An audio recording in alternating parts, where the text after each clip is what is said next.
Good morning student, स्वागत है आपका टाइम टू केमिस्ट्री में। स्टूडेंट, मैं लेके आया हूँ आज कुछ महत्वपूर्ण क्वेश्चन क्लास 10th के लिए साइंस से और केमिस्ट्री वाले पोर्शन से। स्टूडेंट, आपने देखा होगा जनरली कैसे प्राप्त करोगे, क्या होता है जब ये रिएक्टेंट रिएक्ट करते हैं और प्रोडक्ट देते हैं, इस तरीके के क्वेश्चन पूछे जाते हैं। तो उसी क्रम में मैं कुछ आज महत्वपूर्ण क्वेश्चन लेके आया हूँ जो कि कई बार आपके बोर्ड एग्जामिनेशन में पूछे जा चुके हैं। जिसमें हमारा पहला क्वेश्चन है, जैसे प्रश्न है आपका, क्या होता है जब केवल रासायनिक समीकरण लिखिए। तो उसमें पहला है, शुष्क बुझे हुए चूने में क्लोरीन गैस प्रवाहित की जाती है। तो बच्चों, ध्यान से पहले आपको क्वेश्चन पढ़ना है और फिर उससे रिलेटेड जो कि आपके फॉर्मूले हैं वो आपको दिखने हैं। तो स्टार्ट करते हैं। तो पहला क्वेश्चन है, शुष्क बुझे हुए चूने में क्लोरीन गैस प्रवाहित की जाती है। तो देखिए बच्चों, हम फर्स्ट का आंसर लिख रहे हैं। जो आंसर है आपका फर्स्ट है ए वाला।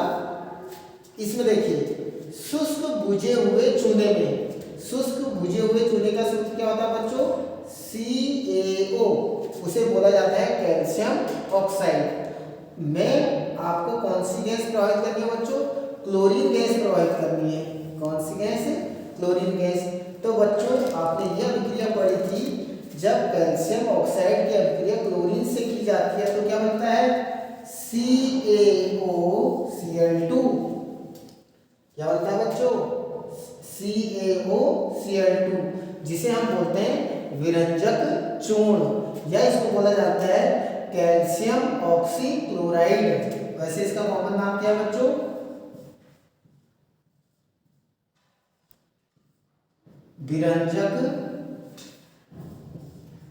विरंजक चूर्ण, और दूसरा नाम केमिकल नेम कैल्शियम ऑक्सीक्लोराइड। तो देखिए बच्चों, जब कैल्शियम ऑक्साइड, जिसे बोला जाता है बिना बुझा हुआ चूना, की अभिक्रिया किससे करवाई जाती है? क्लोरीन से, तो हमें प्राप्त होता है आपका विरंजक चूर्ण। आया बच्चों समझ में? अब सेकंड देखते हैं हम।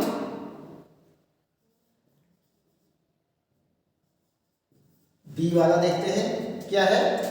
विरंजक चूर्ण की तनु HCl के साथ क्रिया कराई जाती है। तो देखिए बच्चों, विरंजक चूर्ण का सूत्र क्या होता है आपका? CaOCl2। ठीक है बच्चों, विरंजक चूर्ण का सूत्र क्या होता है? CaOCl2। और इसकी अभिक्रिया किससे करवा रहे हैं हम? HCl से। तो देखिए बच्चों, जब विरंजक चूर्ण की अभिक्रिया किससे करवा रहे हैं? HCl से, हाइड्रोक्लोरिक अम्ल से, तो आपका प्राप्त होता है क्या? CaCl2। क्या प्राप्त होता है? CaCl2। और प्लस क्या बचेगा बच्चों आपका? H2O। और इसमें बस प्राप्त होता है आपका नवजात क्लोरीन। ठीक है बच्चों, तो देखिए, अब इसको हम बैलेंस करेंगे।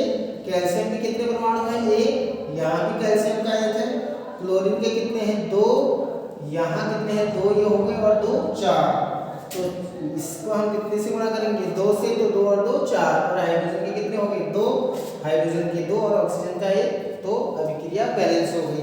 तो कुल मिला के जब विरंजक चूर्ण की, यह है आपका विरंजक चूर्ण, जो अभी हमने पहले वाली अभिक्रिया में पढ़ा था, कि अभिक्रिया किससे करवाई? तनु HCl से, हाइड्रोक्लोरिक अम्ल से। तो आपका क्या बन गया है? Calcium chloride. क्या बना बच्चों? कैल्शियम क्लोराइड जल, और इसे बोलते हैं हम नवजात क्या हुआ है? क्लोरीन। ठीक है बच्चों, अब लेते हैं हम अगला क्वेश्चन।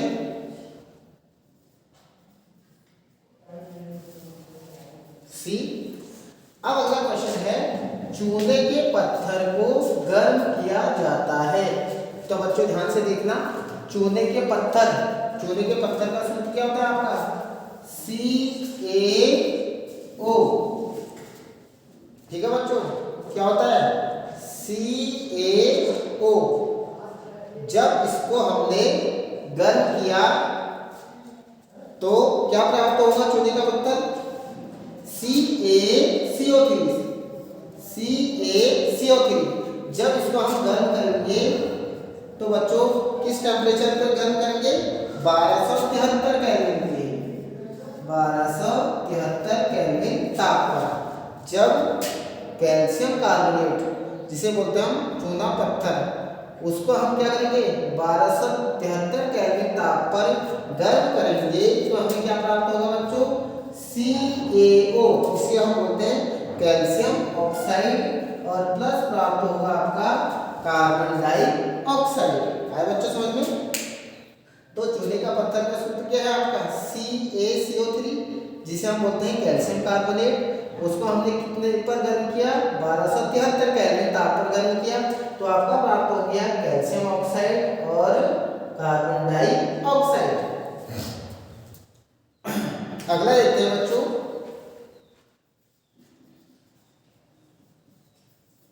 डी। अब क्या है चूने की आद्र HCl से क्रिया कराई जाती है तो चूने का सूत्र वही आपका CaO की अभिक्रिया हमने करवानी है HCl से। तो बच्चों इसमें तो आपको प्राप्त हो गया CaCl2 प्राप्त होगा।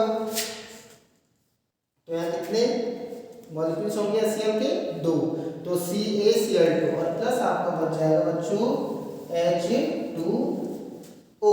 ठीक है, तो जब चूने की CO इसका सूत्र है चूना और एक ऐसा चूना है आपका बिना बुझा हुआ चूना, कैल्शियम ऑक्साइड इसे बोला जाता है। इसकी अभिक्रिया जब हम हाइड्रोक्लोरिक अम्ल से करवाते हैं तो हमें प्राप्त होता है कैल्शियम क्लोराइड और जल प्राप्त होता है बच्चों। अगला देखते हैं लास्ट वाला।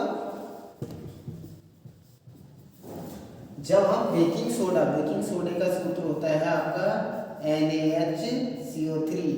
जब NaHCO3 को गर्म किया जाता है तो आपका प्राप्त होता है बच्चों क्या प्राप्त होगा, एक तो होगा आपका Na2CO3, एक होगा आपका H2O और एक बनेगा आपका CO2। अब इस अभिक्रिया को बैलेंस कर लो तो देखिए बच्चों टोटल सोडियम के कितने परमाणु है इधर रिएक्टेंट में 2 हैं, यहाँ पे भी राइट साइड में 2 हैं। हाइड्रोजन के कितने हैं 2, यहाँ पे भी 2 हैं राइट साइड में। और कार्बन के कितने हैं 2, कार्बन का 1 और 1 2 पूरा हो गया। और ऑक्सीजन के हो गया आपके 2 3 6 परमाणु, तो 2 और 1 3 और 3 6। तो इसलिए अभिक्रिया कैसी हो गई संतुलित।